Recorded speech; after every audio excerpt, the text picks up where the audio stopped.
Hello, everybody. Welcome to another edition of Let's Talk ETC. Today, I have a special guest who's going to talk with me, discuss with me. We're going to have a chat about the Internet of Things.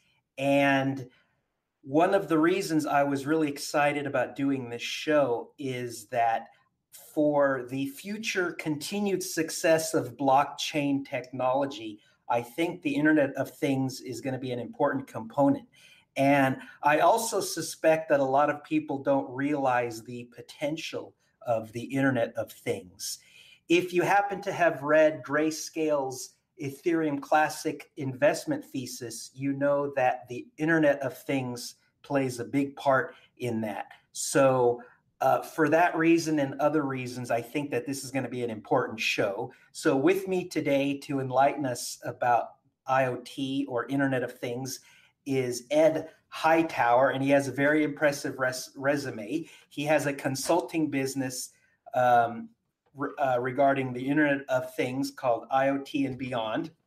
He's also involved in the Dallas IoT Texas meetup and Tech Titans and lots of other groups, and he's just has decades of experience that he brings today to enlighten us. So welcome, Ed, to the show. Thanks, Chris. Will enjoy being here. Okay, great. So I've already shared a little bit about your experience. We talked before the show, and you obviously have a lot of deep experience. So why don't you kind of share, in general, a little bit like your educational experience, a little bit of your work experience, and how you got into IoT, Internet of Things technologies. Okay. All right, great.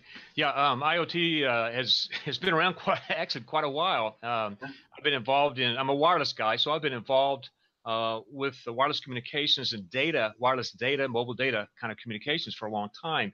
I actually started off at Motorola, and back then the IoT was called telemetry, and it was machine-to-machine type communications. And that's where I got my first exposure to it. I actually worked with the utility company there in the Houston area, and we set up a very rudimentary capability of monitoring and controlling pressure valves at the end of the distribution system for the gas company down there.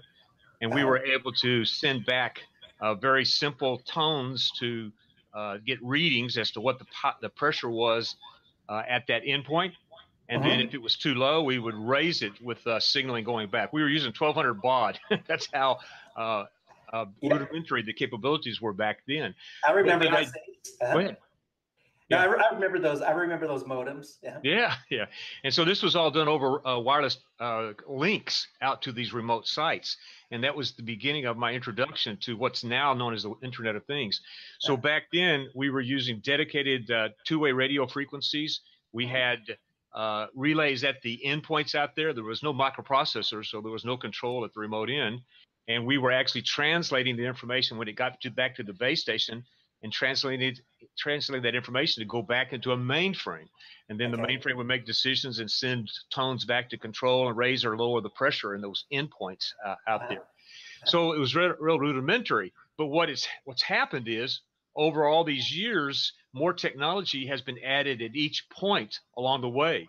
Now at the endpoints, we have microprocessors out there that can do a lot of things at the edge and at the device itself if we want it to.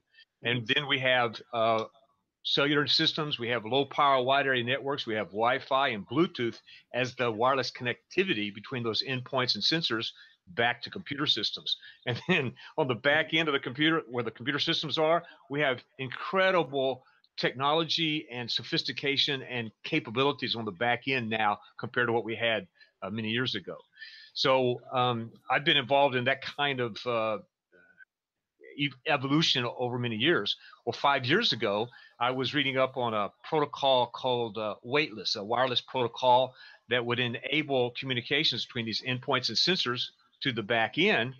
And it would not use the cellular network. It would not use Wi-Fi. This kind of sits in between. Wi-Fi is relatively short range, and Bluetooth is short range technology. This weightless technology is what they call low power wide area network technology. So it's longer than Wi-Fi, but it's not as expansive as cellular is. Cellular can be nationwide or global in a lot of cases.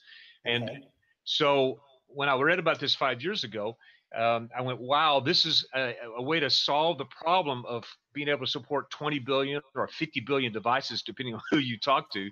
Okay. That's going to happen as we add more and more IoT capability, more and more sensors in the world to understand what's going on in the world, and then be able to control the things that we need to control out there. So I mentioned this to my friend that's an IEEE director here in the Dallas area, and the director said, "Would like to have you come in and talk to the engineers here." And I had 8 days to create a presentation at that point. So I studied up and reached out to the professor in the UK, Professor William Webb, that created the Weightless Special Interest Group, SIG. And he sent me 2 slide decks and had his marketing department contact me and answer all my questions. So I put together a presentation on low power wide area networks, the weightless technology in particular, and made a presentation to 100 engineers here in the Dallas area 5 years ago. And I've been invited back every 6 months or so to present to them and to other organizations about Internet of Things in general and low power WANs in particular. So that's set me on a path here, and I've been keeping up.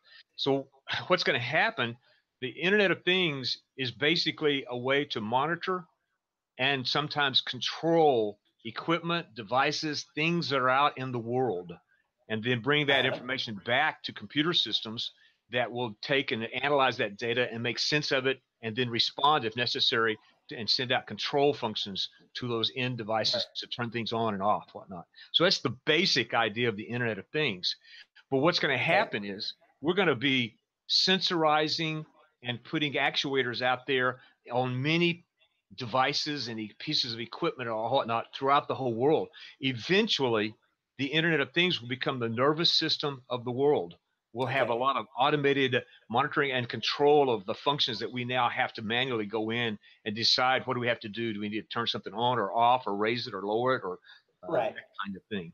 Okay, so one of the things I'm glad you touched on is I wanted my audience, and I also wanted to learn some differences between IoT and computer systems we're familiar with. So one of the things that you said that was interesting was that the communication capabilities, there's several choices, and they have ones that we might not be familiar with. I'm familiar with Wi-Fi in my home, and then also cellular.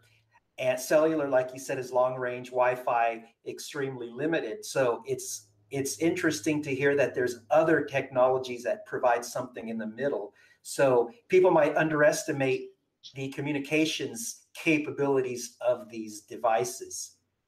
So that was something interesting. So they have very sophisticated communications capabilities. Also, my initial naive thought was that IoT is basically because I understand things in terms of what I know. So when I first think of IoT, I think of small PCs, small smartphones all over the place. But what you're saying, that yes, they have similar capabilities, but they also have additional capabilities. And one of the additional capabilities that you said that jumped out at me was the sensors.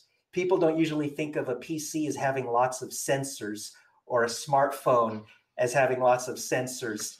And so that's something I think that is going to provide the ability to do all kinds of new applications. Would you agree with that? Oh, absolutely. And what we're going to see happen is that these sensors, these remote devices, are going to become the size of a grain of sand in some cases. So they're going to disappear into the environment, and they're going to be able to monitor things and send information back to us that we're just now beginning to think is possible, that we've never thought was feasible before. Right. Now here, I think this sounds kind of semi-intelligent, but maybe other people will think is dumb. But here's my simple-minded take on this. When I was growing up in the 80s, that was when PCs really took off. And I think the old timers, my sense was that it took a while to wrap their brains around what PCs could do, because they were used to these old big dinosaur computers. And then of course we all know what PCs can do. And then later on, as I got older, when smartphones came out, I thought about them as just small PCs, But really, a smartphone is more than that, right? Think about Uber and all these applications, Google Maps, that are so convenient that you couldn't do with a PC. And so every time these technologies get smaller, people have a hard time thinking of the potential because they're trying to relate to what they know. And so my sense was that that's what's going to happen, like you just said, with these IoT devices. I've heard of things like what's this Google Glass, right? Putting a computer in your glasses.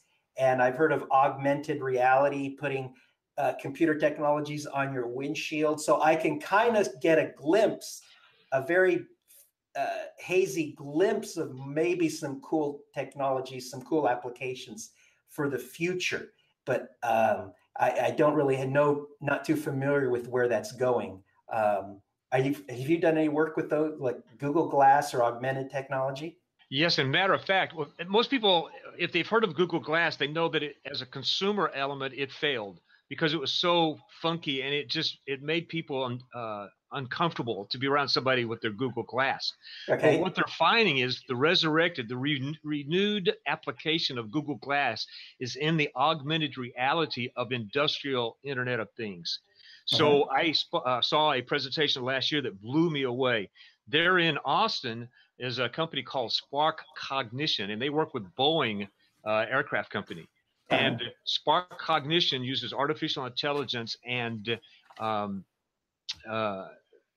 augmented reality with the Google Glass to be able to their artificial intelligence engine ingested hundreds, if not thousands, of documents, of manuals from Boeing about this aircraft that they were testing out how to repair and whatnot. The artificial intelligence made sense out of all of this written documentation without human interaction. Okay. And then it took that information and was able to display it in this augmented reality glasses that the technician wore. And actually, while he's working on an airplane part, it blew it apart for him to tell him how this, say, an engine was, what the components of the engine were, and what most likely the problem was based on the symptoms that it had been told. So that's a form of the Internet of Things, because these aircraft engines and aircraft in general are becoming more sensorized all the time. So we're going to be monitoring equipment, in this case, the example of an airplane and its engine, to a high degree, and that information is going to be coming in, and we're going to start analyzing it, this big data set, to determine how the equipment is doing. Has it exceeded certain limits? Is it beginning to vibrate or create certain symptoms that tell us that there's a problem about that? The engine is about to fail. Do we need to go in and fix it before it fails? Right. So I have a thought about what you said. So yes, Google Glass, a lot of people perceived its failure in the consumer market side of things, but that reminds me of, lest anybody think, oh, see, IoT doesn't have a future. I don't know if people remember, Apple came out with a PDA, personal device assistant. I think that's what it stands for, Newton, the Newton Pad, I think it was called, and that failed. And then later on, there was Palm Pilots, and I believe they went out of business. But so people, initially people get this idea, hey, let's make a portable computer you could put in your pocket. And companies pull the trigger, and they might not get everything right the first time. And so that's why Apple's Newton failed eventually. And then Palm Pilots got replaced. But the point is, right, Google Glass failing doesn't mean that, oh, see, IoT doesn't have a future. It just means that they're going to try other things, and eventually there'll be more and more cool devices that do hit on all cylinders and really take off. Would you agree with that? Oh, absolutely. There's, like, if you were kind of break it down, there's like 10 kind of major areas where the Internet of Things is going to play. And so all of us know about homes, the smart homes. We're starting to see Nest, and we're seeing Ring with the doorbells. They've got cameras in them and speakers and that kind of thing. So there's and then we've got all the voice actuation that's tied to the back end artificial intelligence systems, which can then control things, Internet of Things applications. So we got Amazon with its Echo and Alexa. You got Google Home with its Mini, and then you'll have other players coming in here in the near future. So the home we're all familiar with, and that's going to explode. Smart homes are going to be a big selling thing for new homes, and it's going to be a very big thing for consumers. But that's going to be dwarfed as far as profits go, as far as the true value, high value proposition will be in the industrial Internet of Things going forward. Because those people, they have the money, one. So this is for entrepreneurs in particular. It's very good to know.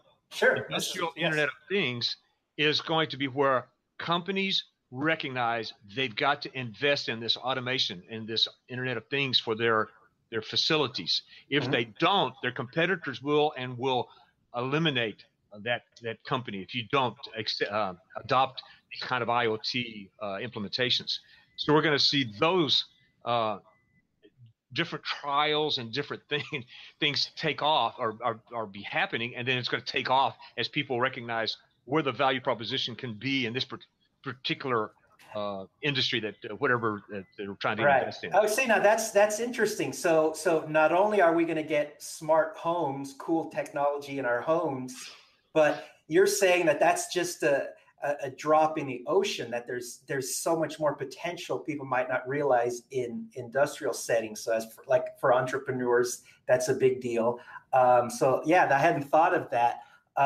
When I think of an industrial IoT application, tell me if this is kind of the what do you call it? The metaphorical application. Well, if there is such a thing, but I always think of supermarkets and department stores like Walmart.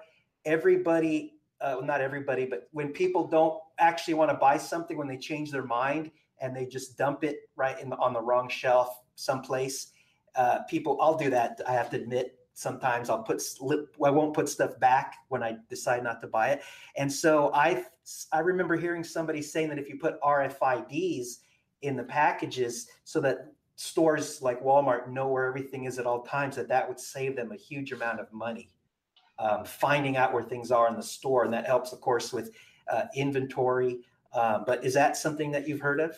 Oh yeah, absolutely. Smart retail is actually that segment that you're talking about there, and there's so many opportunities to add IoT into a retail environment, because with the technology that's available and the beacons and the internal the ability to track people as they walk through anonymously, hopefully, through these different retail establishments, the retailers can understand what the traffic pattern is, where the retailer should be putting his goods for the best exposure, and then what kind of response they get as people stop and they look and they hesitate, or they monitor, or they look at different products there to make a decision.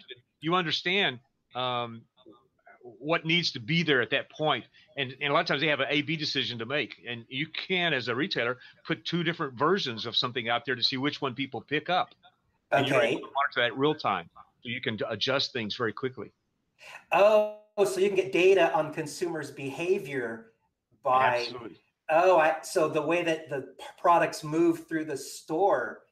Oh my gosh, I hadn't even thought of that. Oh yes. Yeah, and we're just scraping the very edge, top area of opportunities. Right. Now you had said that there was 10. Did I hear you correctly? That there was 10, and then so one of them was homes and one of them was industrial. Yeah. So some of the analysis that I've read before, and this changes over time, so it just kind of all depends. But at one time, smart homes was the most highly researched topic there for a while, because of all the consumers out there want to understand what a smart home is all about.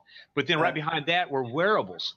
So a lot of companies, soft goods companies creating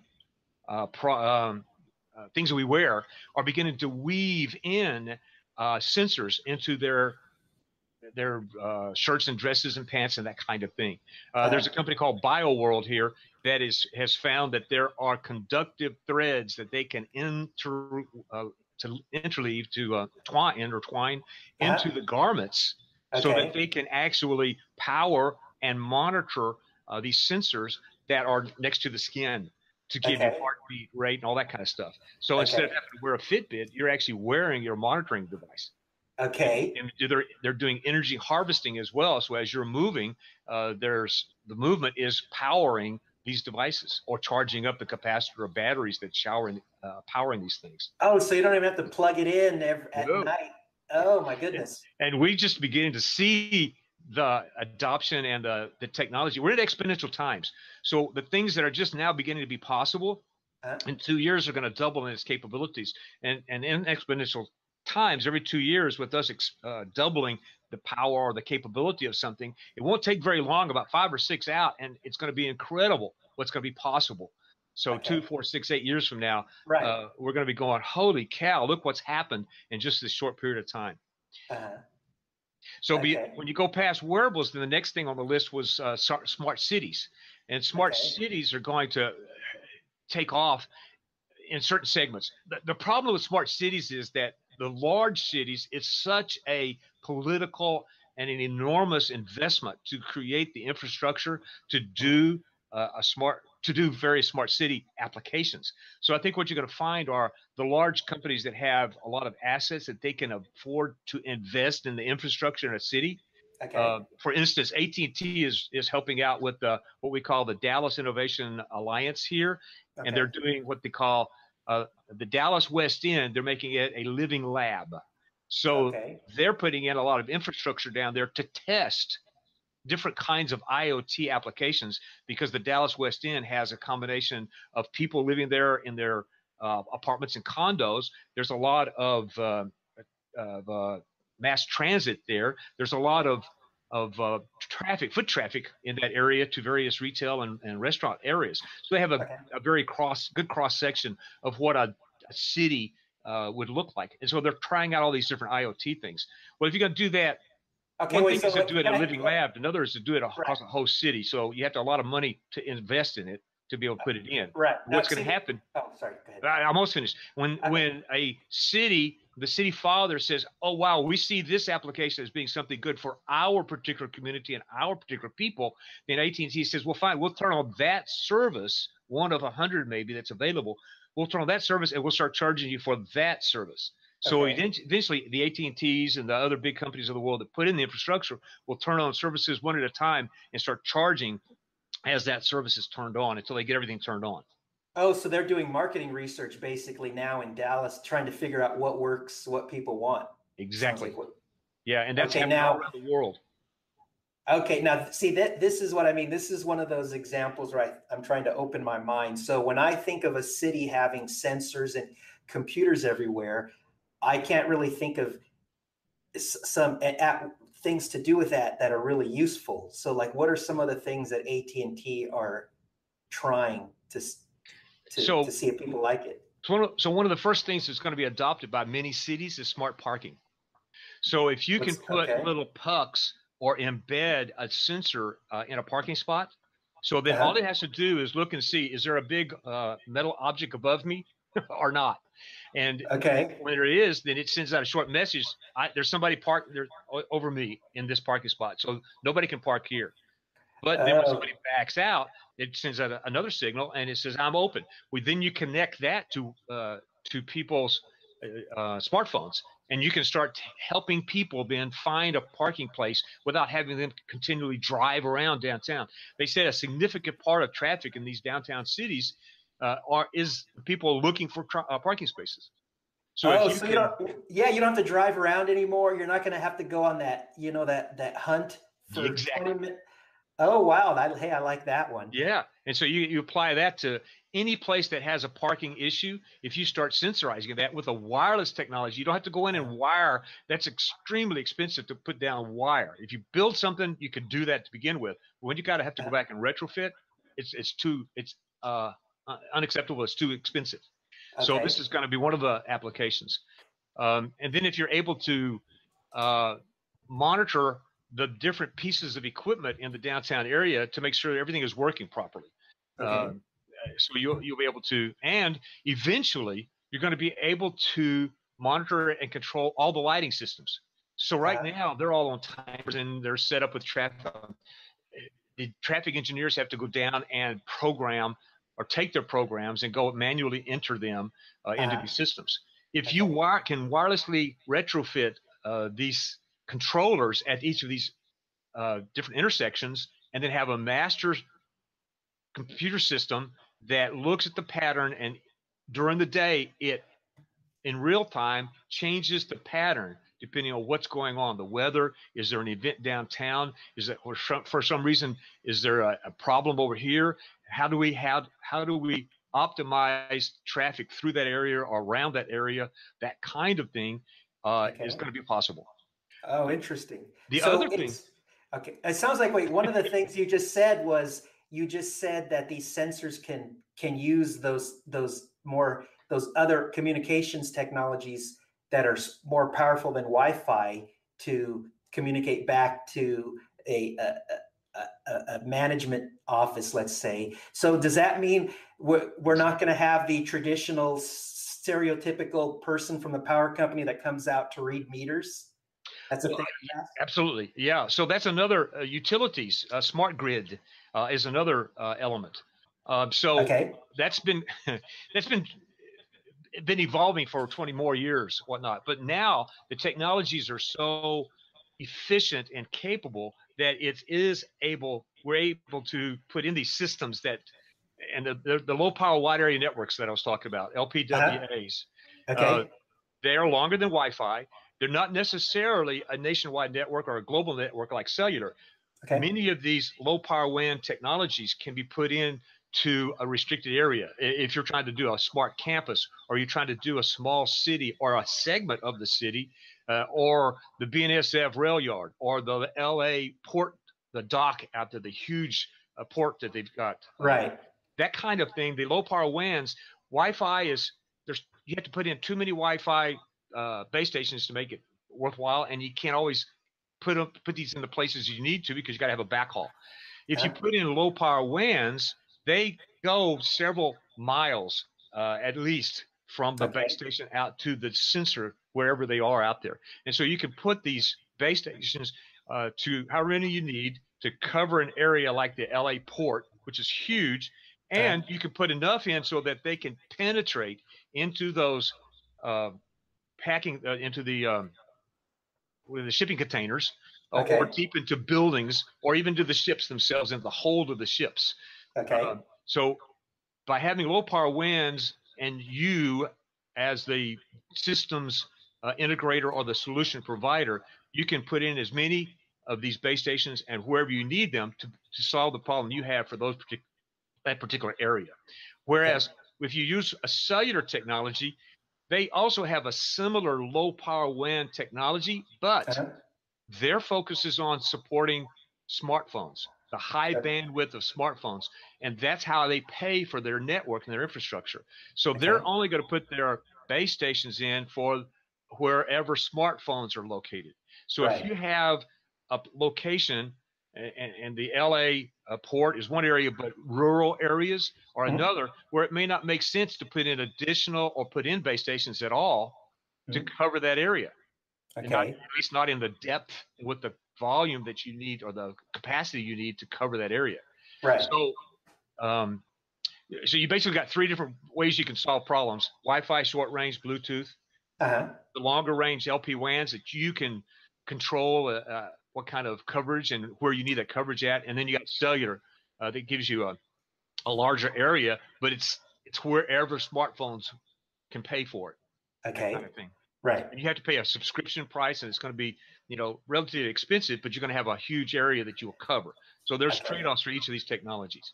All right, good. So by the way, I'm really enjoying this, where you're going through these segments or these different applications, these top 10, or whatever you call it. This is really useful, enlightening. So we've got, let's see, we started with home, and then wearables, and where are we at now?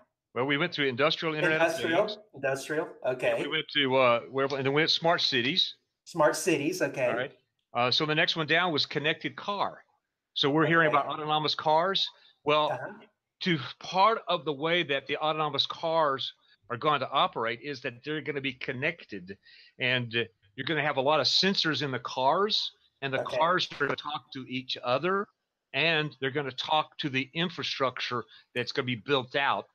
And the cellular guys want it to be the 5G infrastructure that they're about to install or start installing Okay. across the United States and the world. Okay. So there's standards and plans and proposals to interface their networks to the cars that are going to be built. But there's going to be a lot of sensors on those cars, so various technologies are going to be used to get that information out of the cars and then to control the cars in some ways. So like to warn about traffic congestion, that's kind of the first application that comes to my mind is. Absolutely. Okay. Okay.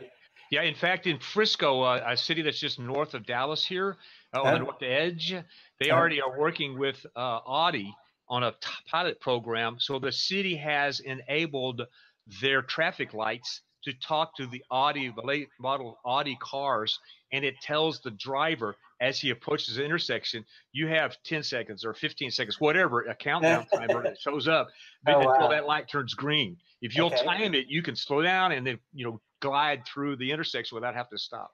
Oh, interesting. Okay. Yeah, so that's just the beginning of what's going to happen. Infrastructure talking to the cars and vice versa. Right. Okay, interesting. Yeah, I like that one. So, all right. Any other ones or? Yep. So connected health is the other one. It's an unexplored area because our healthcare system is so much about fixing people after the fact. We're going to see a lot more applications of technology applied to monitoring people, the quantified self, the preventive technologies that are going to find things early on.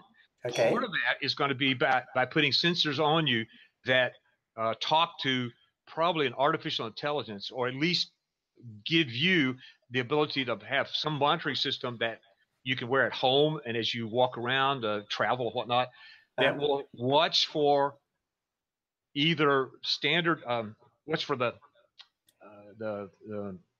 various things they're trying to monitor, like blood pressure, vital signs. Yeah, and as the sensors become more sophisticated, they'll be able to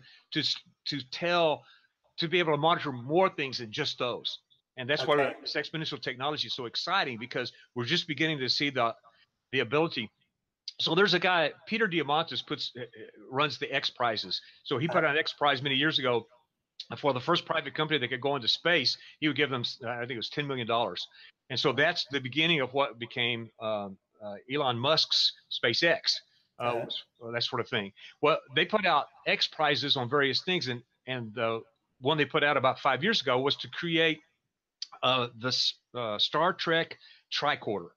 Okay. Can we do that with the technologies that we have? And this was started 5 years ago. We had over 100 different small groups come together and propose that they would like to be a part of this program, this contest. Well, they just recently announced the winner of the contest, and the product is called Dexter, like the smart guy in the cartoons, D-E-R.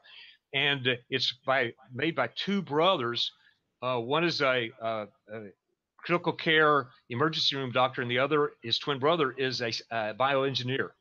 They put their heads together, and they've created this Star Trek tricorder type device. It's not compact like the Star Trek, like Spock used, but it's getting there. It can right now monitor monitor different elements of our body to figure out 34 different illnesses that it can detect. Right.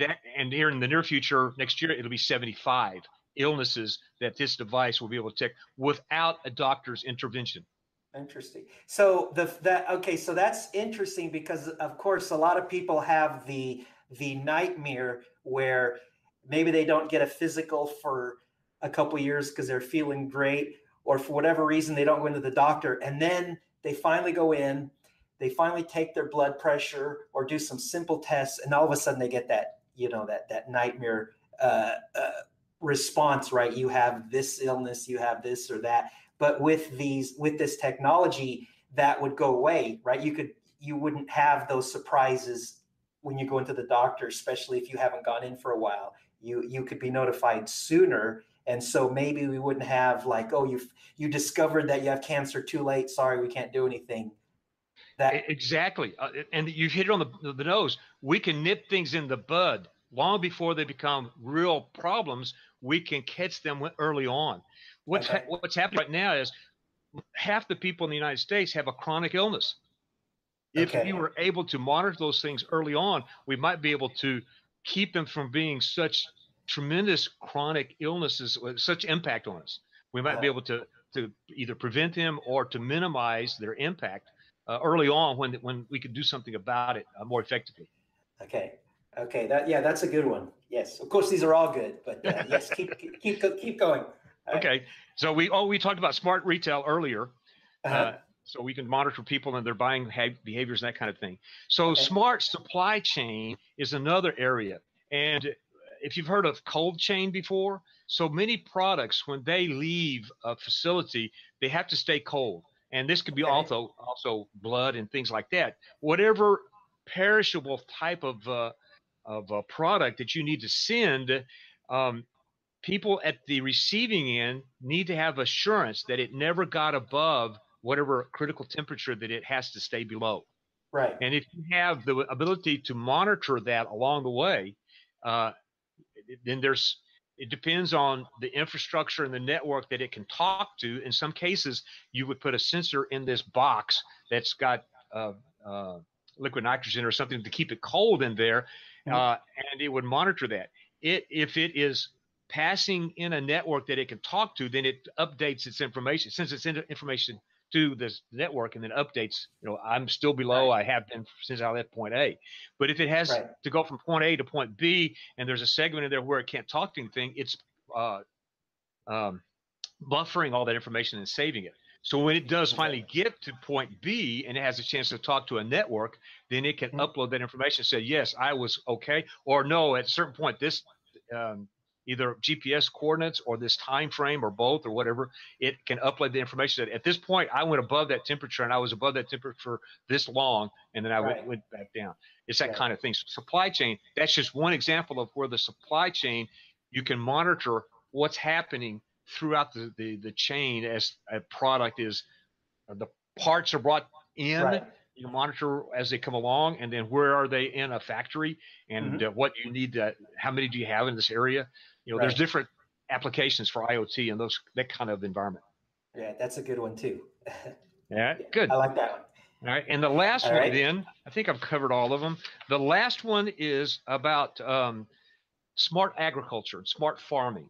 Okay. So any rural area, you're going to have various kinds of requirements that depending on what you're trying to do in that rural area, and farming and agriculture makes the most sense right off the bat.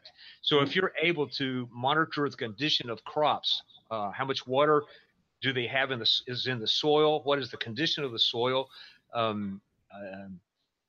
what's the weather out there at that time, you need more nutrients, and is there fire, is there flooding, all sorts of possibilities of monitoring for that. Then you've got the connected cow. So if you've got animals out there in the farm and whatnot, if in an example of the cow has several bellies, and they've learned that they can put sensors into the cow, have it swallow, and then put a magnet on the outside to hold the sensor in one of those stomachs, so it doesn't get digested and pass through. It stays in the cow. Now it's in there. It can monitor the temperature. It can monitor other vital signs of the cow. If the cow becomes sick, it immediately notifies the farmer, and he can go out and call that cow, take that cow out of the herd and treat it, or take care of it separately from the herd. And so you start applying that to all the other animals that are out there, then you can have a better understanding of what's going on in your environment. Right. Now, forgive me for asking this, but you mentioned smart cities, and then we talked about smartphones. So dare I say, should we call it now smart cows? when you start putting embedded devices into them? Yeah. Well, we call it a connected car, a connected cow. Okay. Yeah. Okay. All right. All right. Great. Now, so why don't we kind of shift now to talk? So that, thank you very much. I think that was very enlightening. I hadn't heard 99% of those examples and applications. And so why don't we kind of shift to discussing some other issues with all of these cool applications that might come up. So a lot of them obviously generate lots of data. And are people discussing or working on the security aspects of, is that a concern, right? Privacy. Can you say something about all these other issues that come up with the future IoT world? Absolutely. Almost the second statement after you start talking about these applications, you go, what kind of security does the IoT have? And it's all over the place. So you have a lot of entrepreneurs that are rushing to market with their ideas, and security is lowest on their priority. Right. So you've got to be careful if you're implementing. That's why smart homes is getting a second look, because these people are rushing against other competitors to come to market. And we've already seen a lot of problems. One example is connected toys. You're connecting this device through your Wi-Fi to a back-end system. Your little kid is talking to something that is collecting all the voice transmissions of that person, of that little kid. And who knows who's going to be done with that data, and how much data they've collected, and how much they know about your child and your family. It's sitting in your house in every conversation you have. So, and the same thing with Alexa and Google Home. There's a lot of concern. But you start amplifying, you start looking at the whole lot of IoT applications. We need to focus on security. We need to require that be done. And I think blockchain is going to be a big deal in that, because that's going to give you the ability to verify that the devices out there that somebody is listening to is the real device. It's not being imitated. It's not somebody's not hacked it and is sending false data, that kind of thing. And you know more about blockchain than I do, so you can talk a bit more about how you see it being applied to IoT. Yeah. So the way that like when you mentioned the making sure that the supply chain application, making sure that the ice cream stayed cold or the blood stayed cold the whole time in transit. So even without blockchains, a person could upload that with some communication technologies to a database, but the concern there is, how do we know somebody didn't tamper with the database? How do we know we could trust this company to manage the database? So where blockchains could come in to provide an extra level of confidence is it's basically like a database that is you can't tamper with, and so that's how they could provide a better database for these applications that you're talking about, among other use cases, but that's one that comes to mind. So they haven't come up with the holy grail yet. There's not like some component or device that they could just attach to these IoT devices and the security issues are all solved. They're not there yet. Is that correct? No, every device is different in what its application is and what kind of processing power is available to it. A lot of these devices, these sensors out there, are in remote areas or harsh environments, and they're battery powered. So you've got to weigh how long do you want that battery to last, because some of these environments are so ugly and nasty, you do not want to go back there for 10 years if you can help it. But then if you start doing a lot of processing, you're going to chew into your battery. So there's a lot of elements to weigh. Exactly, trade-offs that you have to weigh. That makes sense. Okay. And so how do you have any predictions? Okay. So I've been involved in security for a long time, so I know how that's a whole big subject. We could spend, hours just talking about security, but how do you think that this is going to play out? Do you have any predictions? Because this is obviously going to create more potential for abuse. And we both agree there's no holy grail. So can't you see that IoT is on a collision course with, these other pressing issues, Oh, absolutely. I think what we're going to see is there's going to be a combination of technologies that are going to help create solutions for us. So blockchain will have its application, have its places where it will really make a lot of sense, and that be for a lot of IoT applications. The other part here is going to be artificial intelligence, because we're going to start applying artificial intelligence to see and look for security issues out there. So you combine that with blockchain, and then you combine the idea of edge processing. So you may have a device that has sensors on it, and you're sending information to basically a collector in this small area. Okay. So if you have edge processing and maybe artificial intelligence in this edge processor, you're able to discern what information is valuable, what needs to be acted on immediately with the least amount of latency, so you can go back and activate an actuator, turn something on and off or up or down or whatever, while it's right there in that local remote area. And then if whatever information needs to be passed up can be then sent, you filter and reduce the information that needs to be traveling over this backhaul link to your computer systems. Okay. So you're going to have all these different technologies applied to make most efficient use of your network and of the sensors you have out there and actuators and the batteries and that kind of thing. Oh, that's a clever solution to, okay, you had mentioned that there's these low power sensors that we don't necessarily want to drain the battery of, but so these, what you called edge processors, that's kind of like a middleman, or in this case, a middle computer that has maybe very high powered, sophisticated security capabilities and other capabilities. And so that's one way to bring security, strong security to all these low power sensors. There you go. Okay. Yes. Okay. Absolutely. I hadn't thought of that. That's very good. All right. So I have to admit that I'm very thankful that I do this show and I'm involved with blockchains. And I always prided myself that I thought that I could detect promising technologies early. And so I was glad that I got into blockchains, but I feel like I missed this one. And I feel like somehow you saw it before I did. And so you get it. And somehow I missed the boat, but you're kind of like what I am to blockchains. You kind of get this, you saw it. So anyways, that's just kind of a little interesting observation. I don't know why I didn't see it, but now that you've kind of explained it to me, it's obvious that this is another one of those technologies that's obviously going to change the world that I should be paying attention to.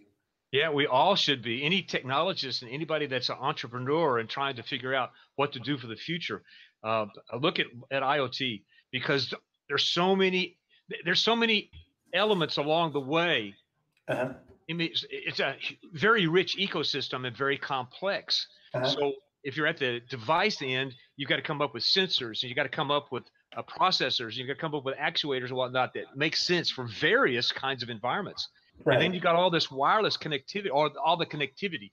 I think most of it's going to be a wireless. And so there's many different choices that you can make in that wireless arena for your connectivity. And then on the back end, a very rich environment back there that's going to require all kinds of computing technologies and processing power and artificial intelligence and cloud computing and networks on the back end. So if people that have an understanding of technology at any one of these points needs to be looking at the Internet of Things and how their expertise can be married with partners, ecosystem partners, to create solutions. No one person is going to be able to do everything from end to end. Okay, that's very good. Yes, so there you have it, right? So if anybody is doubting that blockchain is going to have growth potential, then clearly IoT is one big example that shows that it is, right? Ethereum Classic as well as other blockchains. Great. All right, so I think you've given us a pretty good introduction. You've told us what IoT is, where it's applied. You've opened our minds about applications. We've discussed security and the data issues, privacy issues, and how blockchains could come and step in and help with that. Did we miss anything, or is there anything else you'd like to say before we close the show? Well, I just want to kind of point out, so the examples of low power wide area network, that's my expertise, is the wireless part of it.